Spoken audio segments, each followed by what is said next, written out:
আজকে জান্নাত স্টোরে যে মালিক রুবেল মিয়ার অনেক সুনাম আমরা শুনেছি। চালাকসর বাজারের বিশিষ্ট ব্যবসায়ী এবং এক নামে সবাই চিনে। তা আপনি আজকে ওনার সাথে কথা বলবো। এই রুবেল সাহেব, কেমন আছেন আপনি? আল্লাহর রহমতে ভালো আছি। ভালো আছেন? তো আপনাকে তো সবাই এক নামে চিনে। আপনি এরকম কি জাদু দিলেন? মানে মোটা চাল কত করে বেচেন আর চিউনটা কত করে বেচেন?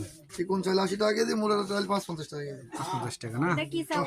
এটা 29 আপনি আপনার কাস্টমারের উদ্দেশ্যে কিছু বলে দেন। এই যে কাস্টমার, আপনারা কাস্টমার ধরে না, মানে কিছু কন না।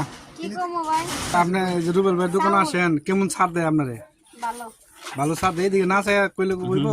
ভালো সার দেশ রুবেল ভাই। ভালো ছাড় দেয় না? নাই ফাজন নাই না। তা কই খামু? প্রিয় দর্শক, আপনারা দেখতে পাচ্ছেন এই যে আমাদের এই ম্যাডামও ওনার কাছ থেকে খুবই ভালো মানুষ। তো আপনারা আসতে পারেন।